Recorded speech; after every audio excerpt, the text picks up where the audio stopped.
Ladies and gentlemen, Assalamu alaikum. Today we'll be discussing in the Ambassador Lounge the latest report presented to the UN Security Council covering the period of July 24 to January 25 regarding the activities of Taliban, the BLA, Daesh, all these. There's a monitoring committee which is already there existing, and we'll be talking about it, and related questions will be discussed also. To discuss this topic, I have with me Ambassador Asif Durrani and Ambassador Amjad Sher. I think to start with, first we'll have an overview of what this report really means, especially for Pakistan, because it covers a very wide area, rather the whole world, which different regions, but we are more concerned what is happening in our region, especially in South Asia, since it is directly impacting Pakistan. As we see that lately things or attacks have increased in Pakistan, and especially by TTP and its related, and in Afghanistan, in Balochistan especially, the BLA and the Majid Brigade and all those kind of concerned people. To start with, I think I'll ask Asif regarding how do we see this report, and especially with regard to Pakistan, how do you see that? Thank you, Tanvir. I think this is a report. We should all know that under Resolution 1267, under which we have a regime which is called 1267 Committee. And then that was subsequently divided into 1988 and 1989 committees. 1988 deals with Taliban, and 1989 deals with Al-Qaeda and associated terrorist groups. About Taliban, this report actually has been presented in the UN Security Council periodically. And this was the 35th report presented to the UN Security Council. Every 6 months, it is presented by an independent assessment group under the Department of Political Affairs of the United Nations.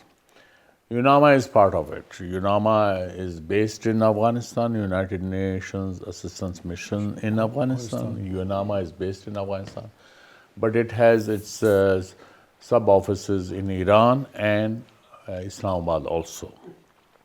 So it is a comprehensive system which monitors situation arising from Afghanistan, relating to Afghanistan. So therefore, this particular report, when we talk about, is in fact endorsement of Pakistan's concerns. Those concerns are that TTP, again, are declared international terrorists, ISKP, declared international terrorists. They and other terrorist groups, they are not only taking shelter in Afghanistan but also conducting their training. They have been involved in collecting finances, and their activities are very much recorded.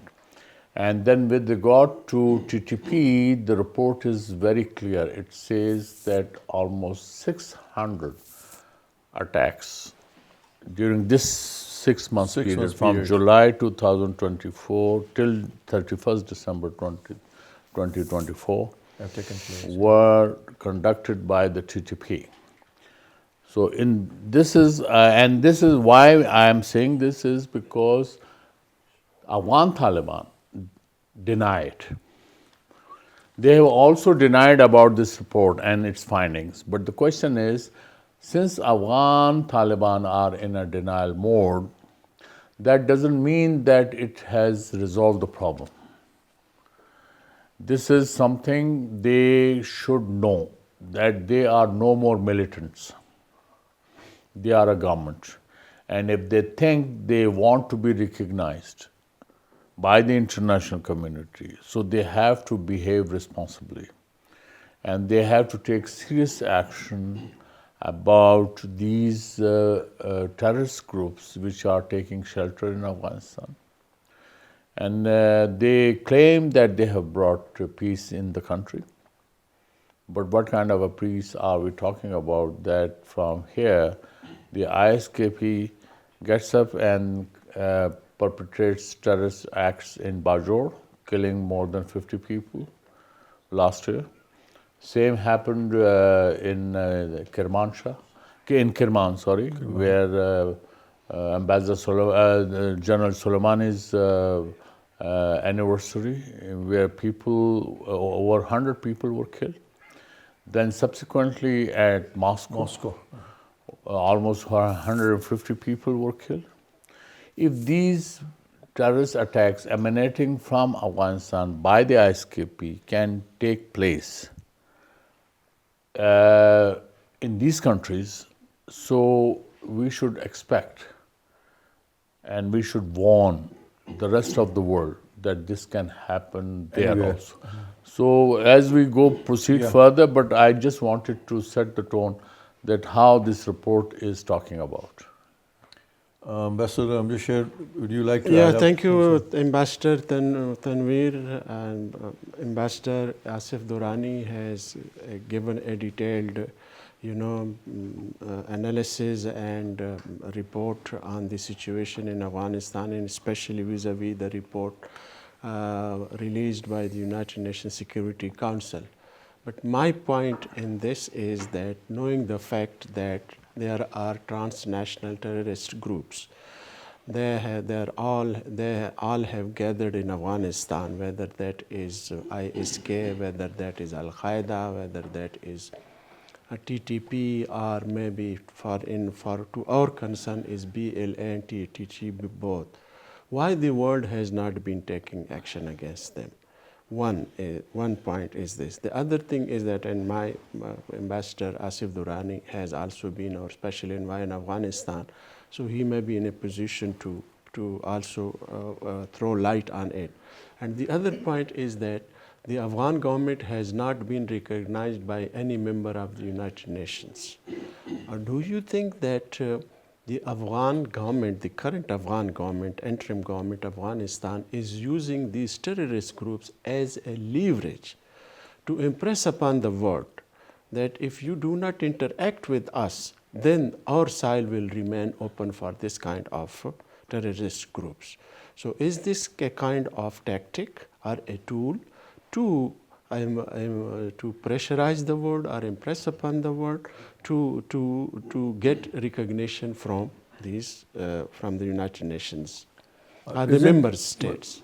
I think it's an interesting point. The thing is, we have to see that aren't we going back to the first Taliban government? Exactly similar things happened.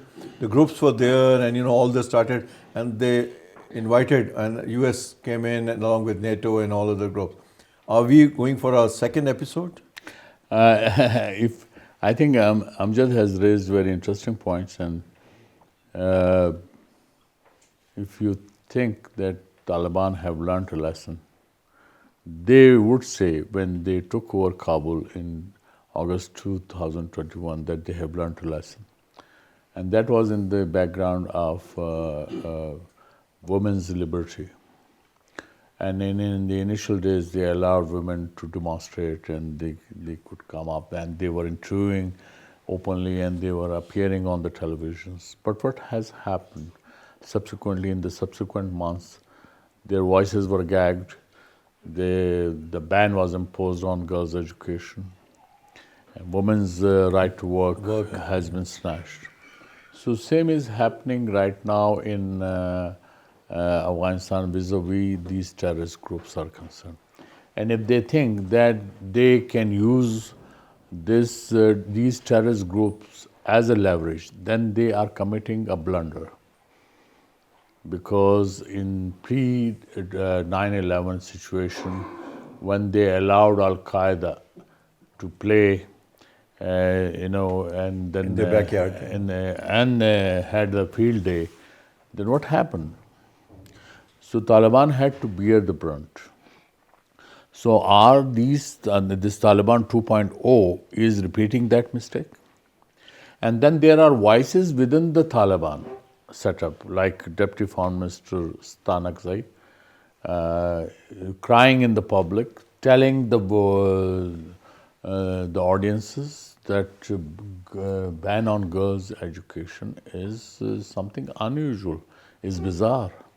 So he's protesting to the edict of the Rahbar or the Amir al-Mu'minin Mullah Habtullah, and then people, what actually people are feeling? Are they feeling suffocated? So there are ample evidences suggesting that people are really feeling gagged, feeling suffocated.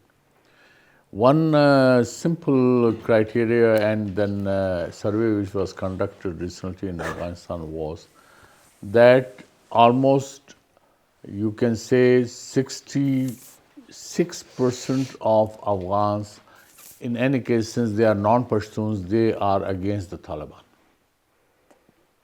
And then the remaining 44% Pashtun, which is the largest ethnic group in Afghanistan. Right now, perhaps a substantive number of those people may be with the Taliban, but that may not be the case For the long time. in future. We are talking about Afghanistan, and I always repeat this, that in Afghanistan, at least for the past 45 years, we have witnessed the kind of discontentment that has prevailed. Distrust is prevalent in the Afghan society. And if Taliban repeat those mistakes, then I'm afraid this system is not going to stay for a long time. No, another my point is that even the Taliban itself, the people in Afghanistan, are also target of the terrorist activities. Like Khalilur Rahman Haqqani, the Minister for Refugees, was killed, assassinated in a terrorist attack.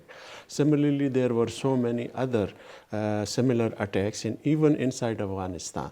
And apart from the fact that in Kerman and in Moscow, the terrorist activities were conducted by these groups inside Afghanistan. Does this speak of the incapability of the current Afghan government? One thing.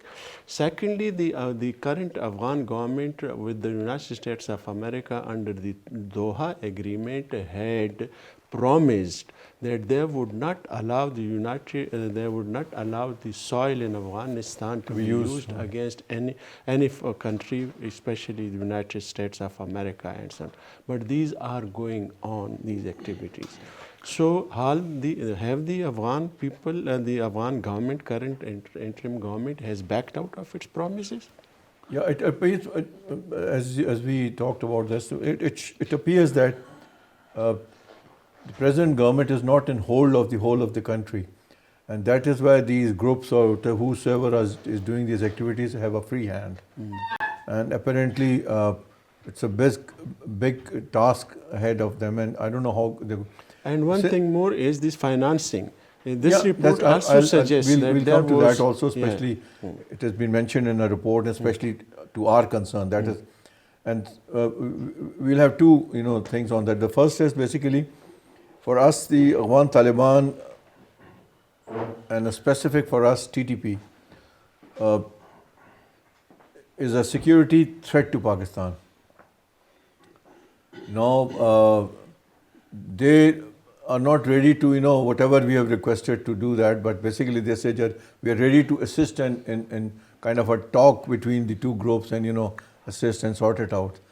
So that is a big question, because we are not interested in that. We want them to really gag all these groups who are disturbing peace in our country. How do you see that? Tanveer, I think this Afghan Taliban's assertion that they can mediate between Pakistan and the TTP itself is questionable. Reason is, on one hand, Afghan Taliban claim that there is no TTP in Afghanistan. They deny that. They deny that. So if there is no TTP in Afghanistan, how come they can mediate between Pakistan and the TTP? And even if there is TTP in Afghanistan, it means that they are in connection with they have got a links with the TTP. That's why they can say we can This mediate. is what precisely is the point. That if the denial mode is in fact it's a crude way of obfuscating a big problem which is facing us in the face, and they are in a denial mode. Denial mode, basically. And this is not going to help them. This is not going to help Pakistan and Afghanistan. This is not going to help both the people of Afghanistan and Pakistan. Especially there are 3 million Afghan refugees in Pakistan, and their fate will be hanging in the balance. Already there is a talk of sending them back. So I think these are the things these Afghan Taliban should realize, that they are not living in an island. They are part of this world. They are actually party to so many international human rights, humanitarian agreements. They cannot deny that. They cannot deny the UN Security Council resolutions, especially Resolution 1368, 1373, which are under Chapter 7, which are to be enforced. And those resolutions are not closed. They are binding. So, and then, more importantly, almost over 100 Afghan Taliban leaders, they are under 1267 committee's sanctions report. Every time they travel out of Kabul, they have to seek permission. Otherwise, they are liable to be arrested. So this is a situation where I think Afghan Taliban, they think that they are victorious. They think they are victorious, but what kind of a victory is this? That they are running for life, one. Secondly, they are not fulfilling their international obligations, and they still expect the world to recognize them. So these are the contradictory issues, and then this is also a problem of, in fact, capacity. You talked about capacity. The capacity is also lacking. For instance, in the Afghan Foreign Office, only 27, 28 people are professional diplomats, left over by the past of the previous governments. Same is the case with other professional ministries, technical ministries, where people have left the country, and then they can face that. So, what we have in the hand? In hand is that Afghanistan is now cannot decide about the development projects. Scientific research, education, and other issues which are to be looked into. So this is a serious situation, and there is a need. And then Pakistan has time and again offered them assistance in building their capacity. If they don't want Pakistan, well, they can go anywhere. But the issue is that they cannot, adopt ostrich-like attitude. Their head in sand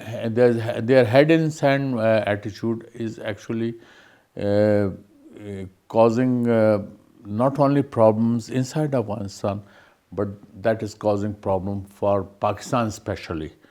There are other neighbors, they also have their problems, but we are facing special problem because TTP is taking shelter in Afghanistan, and the UN report itself endorses that over 6,000 TTP operatives are there on Afghan soil. So I think this is now very clear, and it is on record now, basically, all with this whole report.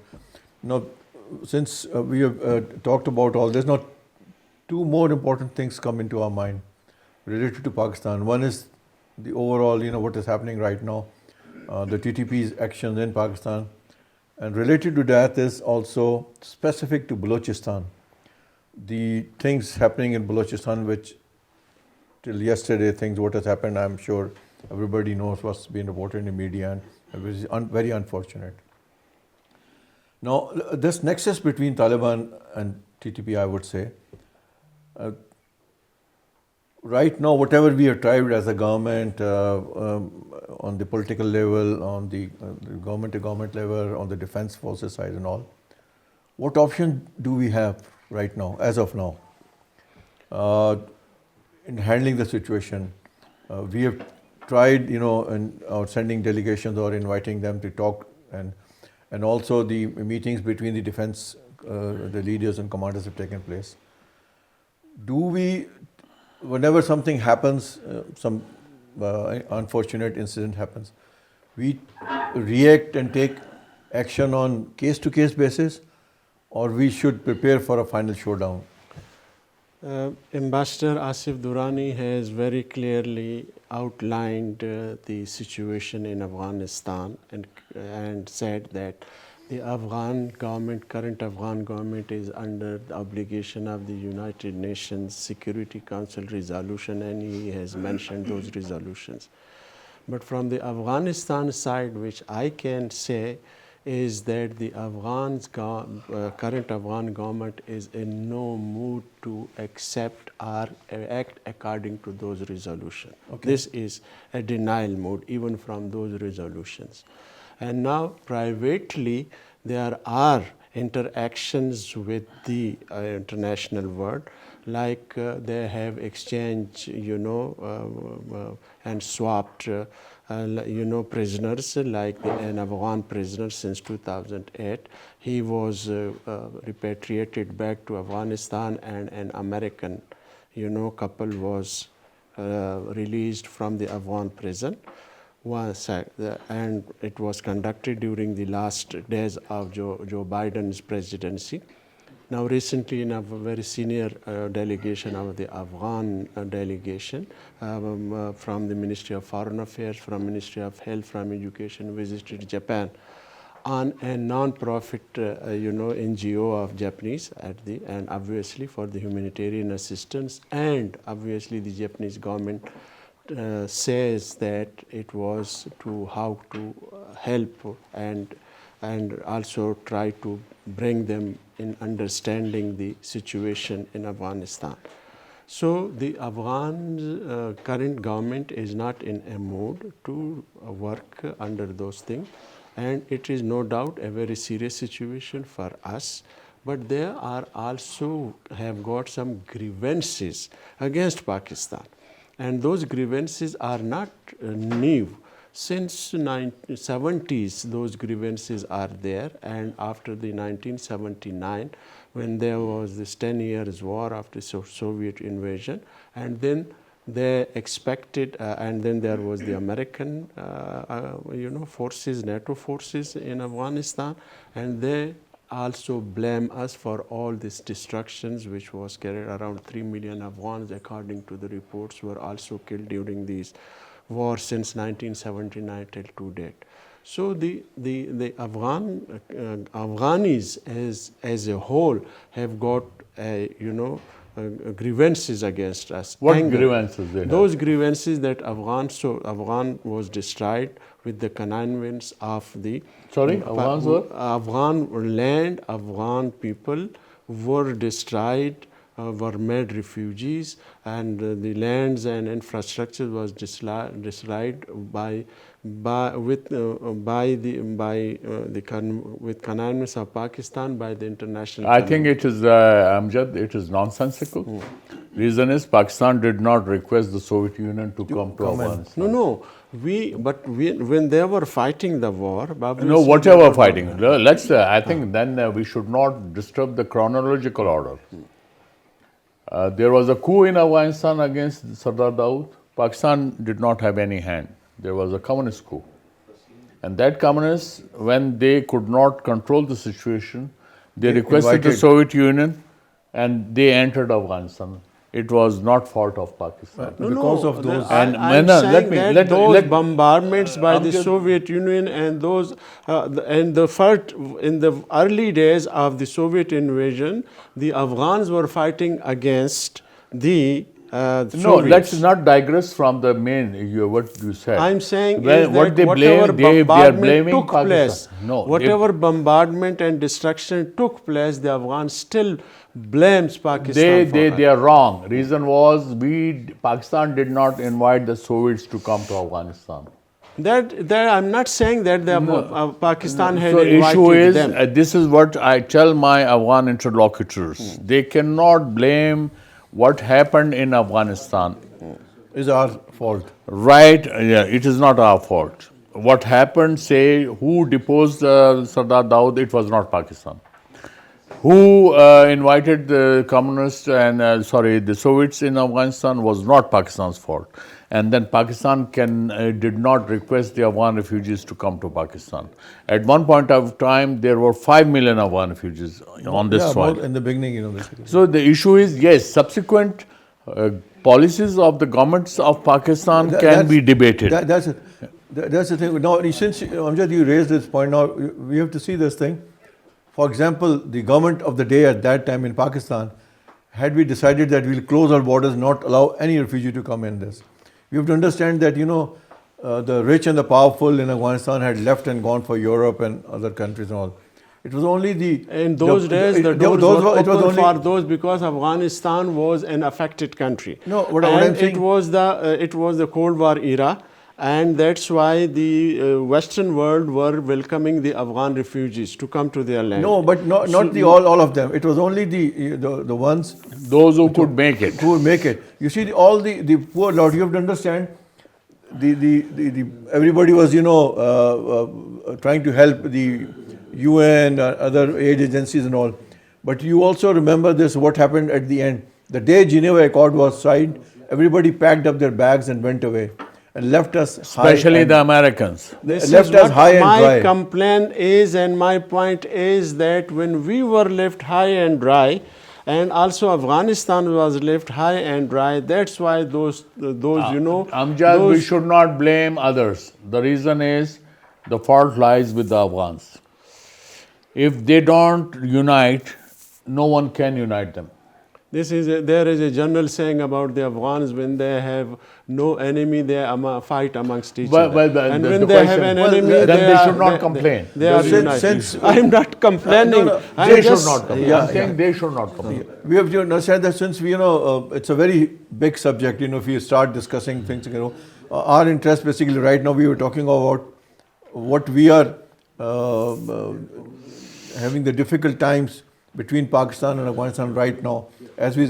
My basic question was that if things don't work out the way right now, should we keep on working exactly like this, reacting on each attack or action and then, going in and coming back? Or should we have a full-fledged, action and, sort it out for once and for all? This is my question. The point is that it should be unthinkable for us, especially for Pakistan, to go for a full-fledged war against Afghanistan. We cannot afford it. So, knowing the situation that we are sandwiched between on the eastern border. But who is talking about that this is Pakistan should go for a whole hog war? No, my basic question is that how to sort it out. The international organizations... Tanveer, we can't sort it out. Tanveer, no one in the world can sort it out unless Afghans are ready to sort it out. That's the question, because it will And for continue. that to happen, now Afghans are almost scattered in 80 countries of the world. Almost 9 million Afghans are refugees, including 3 million in Pakistan. So what to do? Our problem is that, and then we have now a dispensation which claims to be Islamic. But it does not conform to the Islamic tenets when it imposes bans on girls' education. When it doesn't want to be, and it is not a role model for for Islam. Islamic world. OIC overwhelmingly and unanimously has condemned their action banning of girls' education, their right to work. So how these Taliban government and their officials, they expect Pakistan... After the withdrawal of the Soviet forces from Afghanistan, then the Afghan, those Mujahideen were fighting amongst each other. Hikmatyar and Professor Rabbani and others were fighting amongst each other, and you would recall that there was a Makkah agreement. Yeah, they were taken in the haram and they Again, they promised. defied it. And they defied it. So what is this left? is in their instinct, their genes. Amjad- that they do not agree. Amjad, that's why we are now taking the discussion We have- to the direction where we have to make them understand that you are not an island. So where do you go from here? Yeah. No, the point is that now the other point is that should there be another, 95, 90, 2000, 2001, situation when the Afghan government, Taliban first government was overthrown? Is there any possibility of that? If they do not agree to it, I think, if I may be allowed, please, Taliban, this present dispensation, if they don't realize. So the concerns which Amjad has pointed out may become a reality. Reason is that we are talking about Afghanistan. No one can say for sure what will be the situation in Afghanistan next year. Can we say it with confidence? None whatsoever. So this is an unfortunate situation in Afghanistan, and it is an unfortunate situation for Pakistan being the immediate neighbor of Afghanistan, and more importantly because there are common tribes on both sides of the border. 17 tribes are actually, I have repeated it so many times, 17 tribes are actually living on the border. This is a situation which is not common between Afghanistan and its other 5 neighbors. This is a situation which is not common between Pakistan and its other 3 neighbors. It's a peculiar situation that tribes are divided on both sides, and they have inter-tribal marriages, they have intra and inter-tribal enmities that you have to address on daily basis. So these are the situations which we have to look into it, and then I think Taliban should also realize when it suits them they use Quran, when it suits them they use Rawaj, So this is not going to run the affairs of the government or for that matter bilateral relationship with Pakistan or elsewhere in the world. But I have a point is that God forbid this situation like the repeat of 2000 and 2001 does not arise again. But as there is a famous Pashto proverb that when you have a broken arm, it comes to your neck. God forbid if there is a repeat of that overthrow of the Taliban government, the first Taliban government, most of the refugees, Afghanis would come back to Pakistan. In that sense, and now the global situation has changed.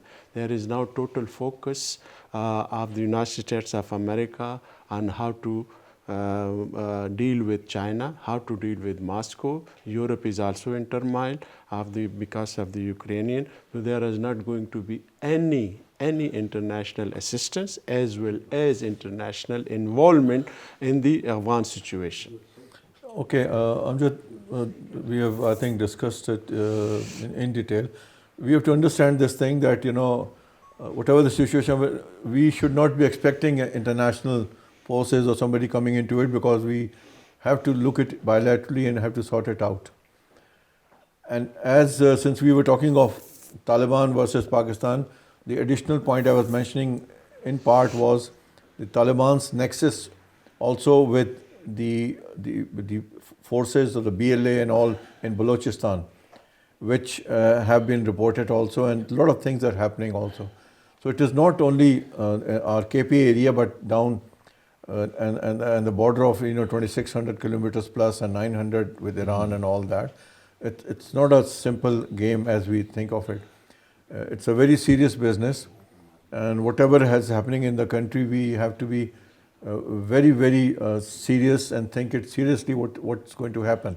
because Balochistan is also the biggest province of Pakistan, and it is the way things are happening on a daily basis. Attacks are happening on our civil armed forces and forces every day. So one thing which we feel is that our concerned agencies, or they have to fully concentrate on what's happening and try to handle the situation, including the provincial governments in both the provinces. This is how it is their job. Tanvir, if I may interject into this, as far as Balochistan situation is concerned, it's a different situation than what we face due to TTP's scourge. Balochistan situation is a political issue. It has to be resolved through political means, and you have to make the people of the province responsible. You have to make the elected people of the province responsible to address the situation. Right now, I think they are having a field day and they are enjoying their lives, and they are doing nothing, and they have left it to the security forces to do their job. This is a political issue. You have to make them stakeholders and you have to talk to them. Military, or for that matter, kinetic approach is not advisable. You have to deal it politically. But as far as TTP is concerned, it's a terrorist group. It is a group which is a non-state actor. It has taken up arms and it wants to bring change and wants to bring quote-unquote Sharia, without pointing out that which clause of Pakistan's constitution is un-Islamic. And then if they want to do politics in this country, they can join with other Islamic parties who are doing their business under the Pakistan constitution. So I think these are different situations. And then when you link it with Afghanistan, so then it becomes different. But yes, BLA, BRAs, they are taking shelter, and that is traditional in Afghanistan and Pakistan case. Also with Iran, you can talk about. And Balochistan situation is just not between Pakistan in Pakistani Balochistan. It is also a problem in Iran and Balochistan. Yeah. So that needs to be addressed in a different situation and in a different mold. And here in Afghanistan, here you have to be very clear. But a common factor which has to be, in fact, looked into and enforced is the rule of law. Unfortunately, there has been an erosion of rule of law in Pakistan ever since the Soviet arrival to Afghanistan. And that has caused, which was the result that the Afghans could come unhindered here. They could do business, they could ply their vehicles without license plates and all that, and no more questions were asked. And this has actually given them a way to these Afghans to do business in Pakistan. And they think that it is possible. And I have seen myself that, unfortunately, it is with the connivance of our officials that they allow these illegal Afghans to enter Pakistan. Those people who were deported from Pakistan, almost 2/3 of them have come back. Yeah. Because they were born here. So, no, born is different thing. The question is, I'm talking about those who don't have the papers. If they are illegal, they are illegal. They will be illegal anywhere in the world. If I'm illegal in London, I'll be illegal. I'll end up in jail. I'll be deported. So the issue is that we have to address this in totality, this whole entire gamut with Afghanistan. And for that, I think we have to hand over and we have to make the people's representatives responsible. For instance, TTP or law and order and this terrorism is a provincial subject. What the provinces are doing? What are they doing? They can seek the help of the federal government including the paramilitary forces and armed forces. But maintaining law and order is the primary responsibility of the provincial governments. They can't have the cake and eat it too. So they have to pull up their socks, and for a change, they have to deliver. Otherwise, they should resign. Governments in KP as well as government in Balochistan. For any insurgency or guerrilla war, two essential ingredients, the supply of weapons and supply of funds. We are forgetting these two items. Who are providing them? Obviously, TTP does not have that much. And from where they are RBL, coming. and from where they are coming. We should. LTT would not have fought that much long war in Sri Lanka if they were not being funded by the Indians. So was the case in Bangladesh, in 1971, 70s. Mukti Bahani. Mukti Bahani. So these two things we are also forgetting, and we have not been able to raise the voice against the funding of the TTP. But let me make it clear here. TTP is a small irritant for Pakistan, being a state. So are the BLA and BRA. The state can tackle it. However, you have to apply right tools at the right time. And that is, you have to make the people stakeholders. They will deliver. Thank you, Asif and Amjad. Ladies and gentlemen, I think we have discussed the subject of what is happening in Afghanistan and the TTP's actions in Pakistan. As I mentioned in the beginning that, once we signed Geneva Accord, everybody went away, and so we had to, since Asif was mentioning that, Afghans were all over the country. Unfortunately, the government of the day allowed them to, from Peshawar to Karachi, they were there. And since had they not allowed, then law and order situations would have, come up, and things were whatever the policy at that time. And at that time, our Islamic Ummah factor was more important than the integrity of the country and the kind of weaponry which came into our country, the kind of drugs which came into our country. It is so unfortunate because our nation, in our generation, the way we saw it, and our coming generations have no idea what all happened at that time. And Asif also mentioned with regard to the responsibility by the provincial governments, but we have to understand the setups in Punjab and Sindh and the setups in KP and Balochistan are totally different. The way things are being run in those provinces is known to everyone. So the concerned authorities know that who's running the show. If we want to really, take care of the things and make sure that, all the provinces are, on the same footing, then we have to really work hard, especially in KP and Balochistan. And if we waste time and only in debates and all those, our National Assembly, our provincial assemblies need to come up. Only speeches will not do work. They have to do some action, if at all they want to save the country. Thank you, ladies and gentlemen. Please watch our program and subscribe to our channels. Thank you so much.